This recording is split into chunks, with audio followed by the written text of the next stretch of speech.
मणिपूरहून हे 3 पक्षी विरार, वेळास आणि मालवण मार्गे आफ्रिकेमध्ये जाऊन पोहोचलेत.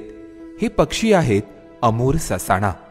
भारतीय वन्यजीव संस्थानने मणिपूर वन विभागाच्या मदतीने सॅटेलाइट ट्रान्समीटर लावलेल्या 3 अमूर ससाणा पक्ष्यांनी महाराष्ट्राच्या किनारपट्टीवरून अरबी समुद्रावर झेप घेत सोमालिया गाठले.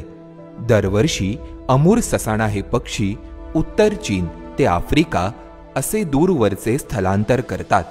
उत्तर चीनमध्ये प्रजनन करून हे पक्षी हिवाळ्यासाठी महाराष्ट्रातील कोकण किनारपट्टी मार्गे आफ्रिकेत जातात. या दरम्यान ते भारतातील नागालँड आणि मणिपूर या राज्यांमध्ये आरामासाठी थांबतात. यावेळी WIIच्या शास्त्रज्ञांकडून या पक्ष्यांना सॅटेलाइट टॅग लावण्यात येतात. WIIचे शास्त्रज्ञ डॉक्टर R. सुरेश कुमार यांनी 11 नोव्हेंबर रोजी मणिपूर येथे 10 अमूर ससाणा पक्ष्यांना पकडलं.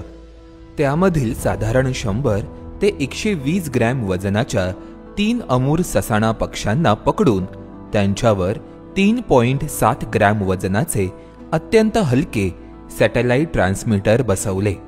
त्यानंतर त्यांना सोडण्यात आलं.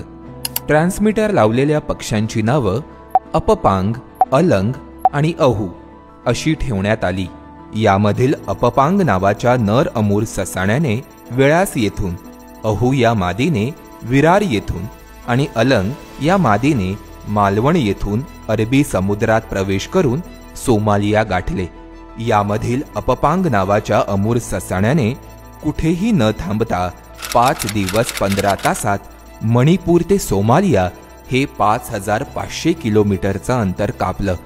पहिल्या 76 तासात त्याने कुठेही न थांबता मणिपूर, पश्चिम बंगाल, ओडिशा, छत्तीसगड, तेलंगण, कर्नाटक आणि महाराष्ट्र असा प्रवास केला. यावेळी त्याच्या प्रवासाचा वेग हा दररोज 1000 किलोमीटर एवढा होता.